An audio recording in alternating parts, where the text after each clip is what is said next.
It's another hour of the Nightcap on 700 WLW as we close out January and open the books on February. Just less than an hour away. Gary Jeff with you into the 11 o'clock hour. And Rocco Castellano is joining us again on the Nightcap. That's right, that guy, the biohacker, the personal trainer, and somebody who, was one of Gary Burbank's favorite guys and has become one of my favorite guys, too, as time has gone along. Rocco, how you doing? Oh, I'm doing awesome. It's wintertime here in Cincinnati, and I hate it. It's funny because I actually like the cold. I go out wearing a T-shirt most of the time in 20 degrees. You got a T-shirt on tonight? Yeah. Well, because once you do cold therapy like I do in the cold plunge, your body gets used to it. And did you do the polar plunge? Oh, I've been doing a polar plunge, but I actually have a cold plunge in my biohacking facility. So we do sauna, right? Infrared sauna, and also cold plunge. Hot and cold. Yeah, sure, absolutely. And both those things are crucial to health. Yeah, so it's called hermetic stress, and that. Well, when you stress your body to the extremes in a good way, not like the mental stress that we have every single day. You're not talking about frostbite and hypothermia. No. Yeah. So you should never really expose yourself for more than 20 minutes to anything below 38. And if you're in a park, you should never expose yourself to strangers at all. Never, or else you'll probably get beat up by either me or by Gary. I had an uncle who learned that. Yeah, nice. No, I'm kidding. Nice. So anyway, so you're talking about the hermetic therapy of the hot and the cold extremes. Yeah. Hermetic stress therapy. What does that do for your body?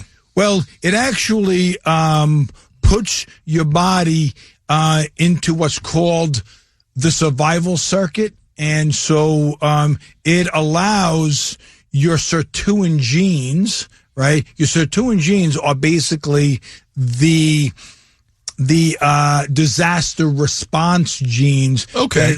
That they're kind of like first responders. Yes. In your body. No, they are, but they also they don't just respond, they also do the work. So they're the first responders and FEMA and the construction company. Oh, wow. That's a good description. That comes in, and it actually rebuilds the broken DNA. Sirtuin genes. Sirtuin genes. Okay. And so our DNA is exposed every single day, and it breaks every single day. And so our DNA is the actual programming, right? So like the DOS programming, and then your RNA is the copy of that. So if the DNA is broken, right, and the Sirtuin genes aren't doing their job, and as we get older, right, our Sirtuin genes get exhausted because they're constantly doing the work. So if they become more and more active as we get older because we're losing. The DNA is breaking more often? More often, but they get exhausted early on. So in your 30s, they start to wane, right? Oh. So what we want to do is we want them to be working and to be working at full throttle all the time. So that's why this is interesting. So kind of like us, when it comes to exercise and staying in fit and eating the right things, the older that we continue to do those things, the less we break down physically. So if we make the Sirtuin genes work harder, they don't get lazy and they tend not to wane, right? Because they get exercise, so they stay stronger longer. Correct. Okay. Correct. And that's what we're constantly doing. So that's why we do intermittent fasting to put the body into that stress. The survival circuit is the most important thing. And so when we were ancient, right, our ancestors were exposed to the elements, right? Hot, really, really hot days, and then a really cold days. In our modern society, we have settled for comfort. Air conditioning. Right? Air conditioning during the hot times and, heat during the cold times. So it made us softer. Oh, way softer. And our body is not a resilient or really tough enough to withstand. Our body, we have every single thing, Gary Jeff, in our body to make us healthy.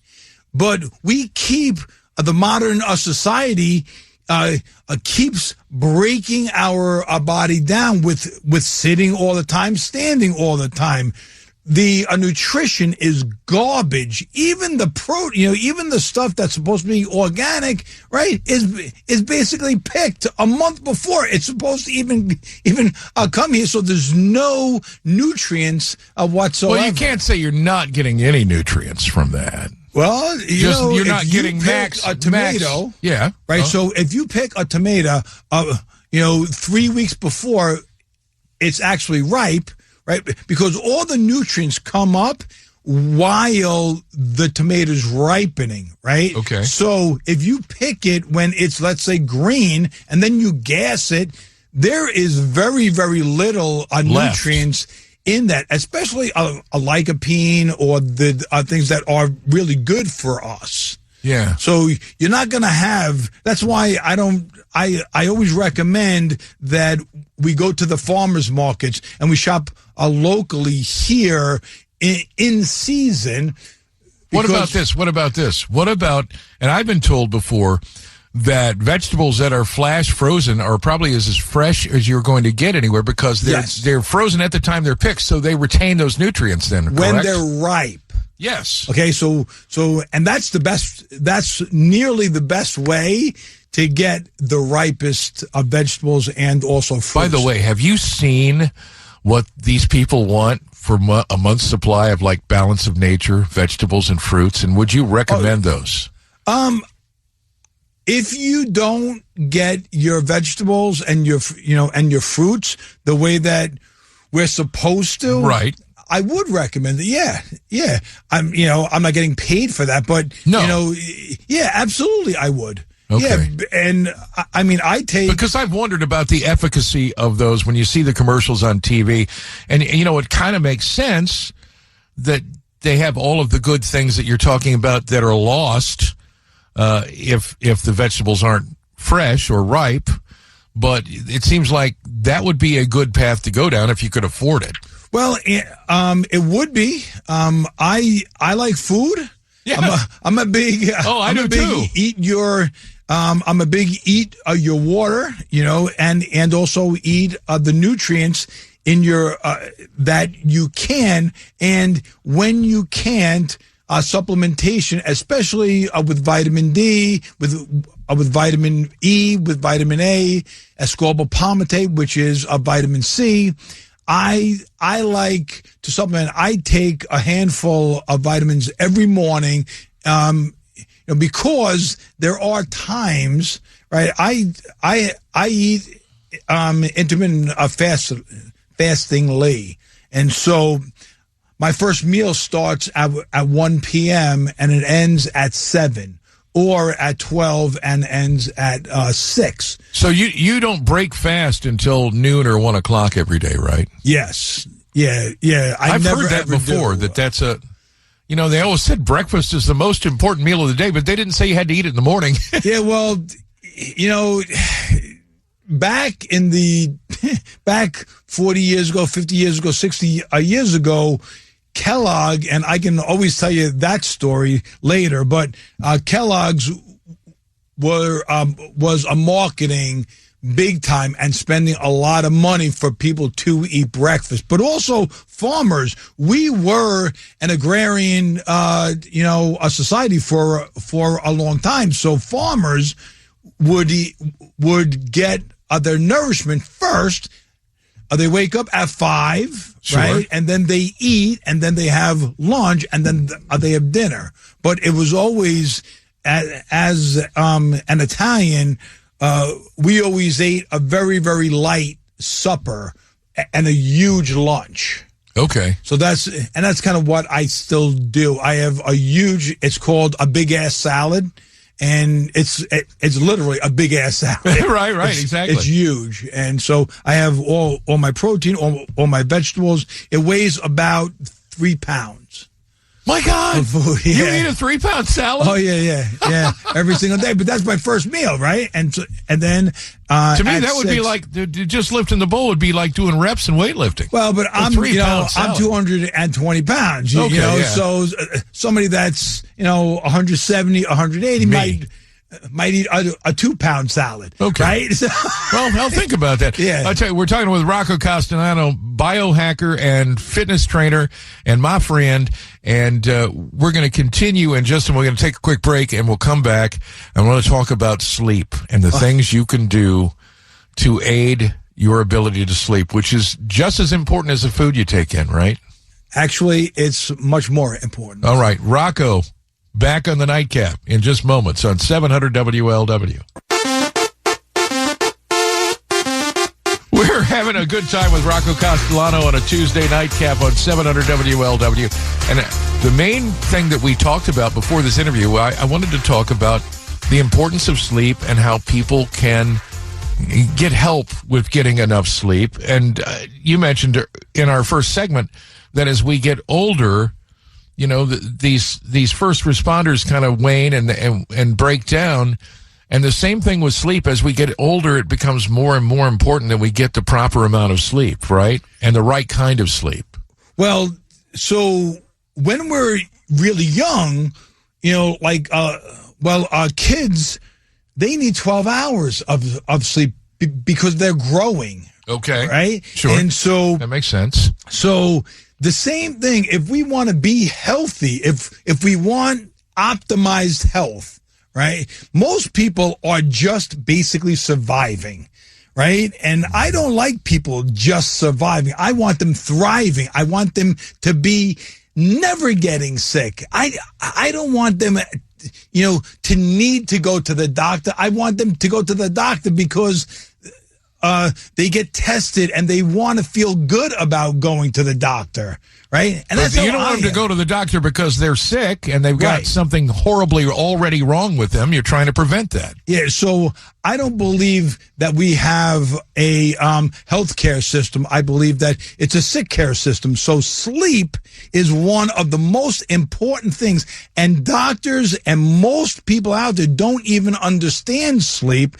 And I'm going to be telling you some things right now that most people don't even understand. So I wear something called a Whoop strap, and the Whoop strap or the Whoop monitors sleep, just like the Oura Ring, just like there's all these wearable. A Fitbit will do it also, and an Apple Watch. But what they mostly monitor is your REM sleep, right? Everyone talks about REM sleep, REM, right? But REM sleep, like the rapid eye movement part, doesn't help you with your body. It really only helps you with your brain. Okay. So when you sleep, right, and you get proper REM sleep up to about 2 hours of a REM sleep, right, you get rid of the amyloids and the beta amyloids, which are these rogue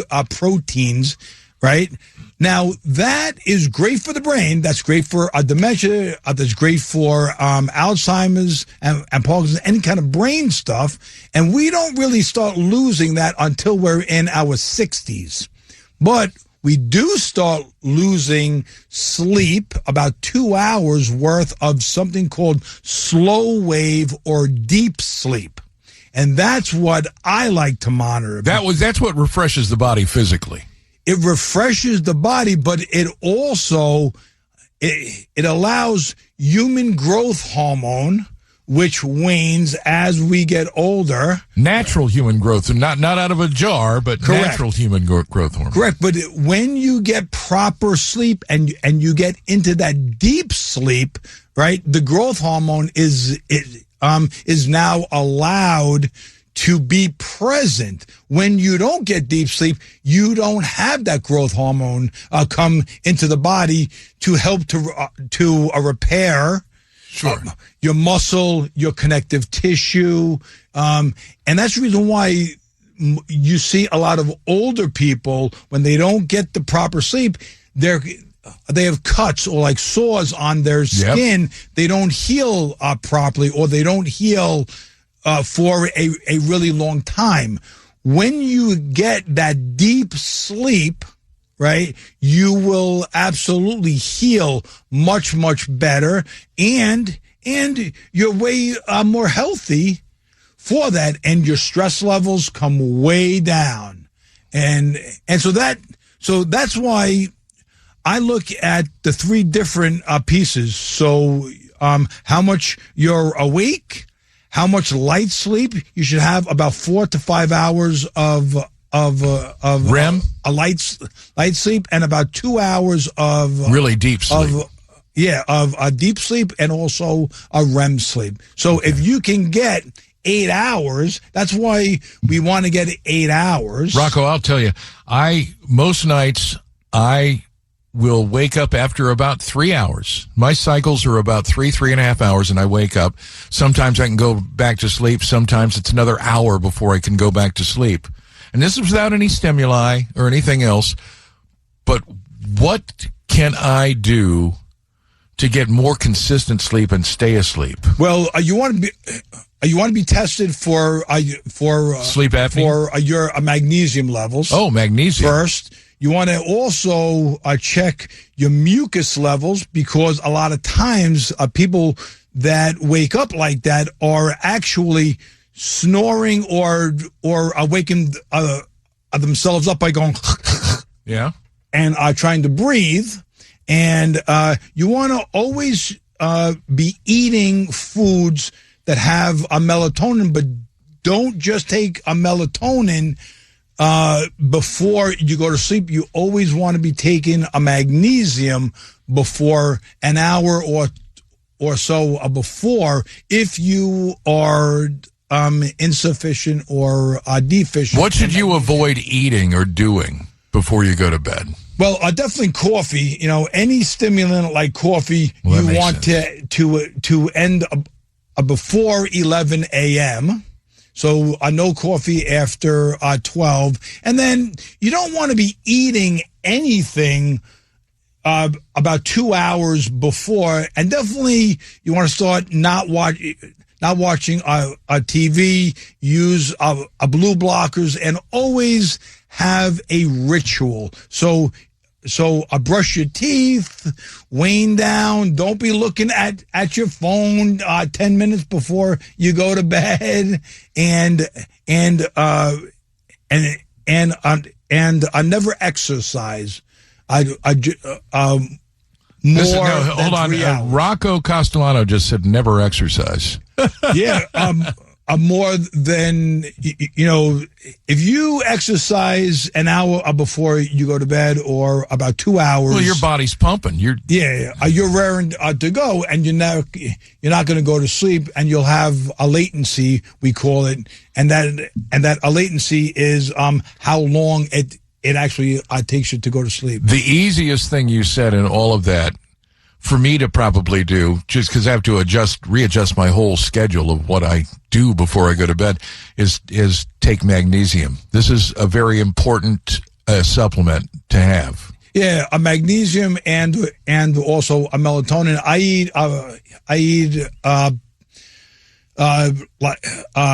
like nuts, like pistachios that have high doses of melatonin, and that's a big hormone for sleep. But most people that take a melatonin don't take a magnesium, and they get to sleep. The two should be taken together, is what you're saying. Well, a magnesium should always be taken with a vitamin D, and I mean it's an essential mineral. And, like sodium, like potassium. I bet people could find out more if they got in touch with you at roccocastellano.com. They can always.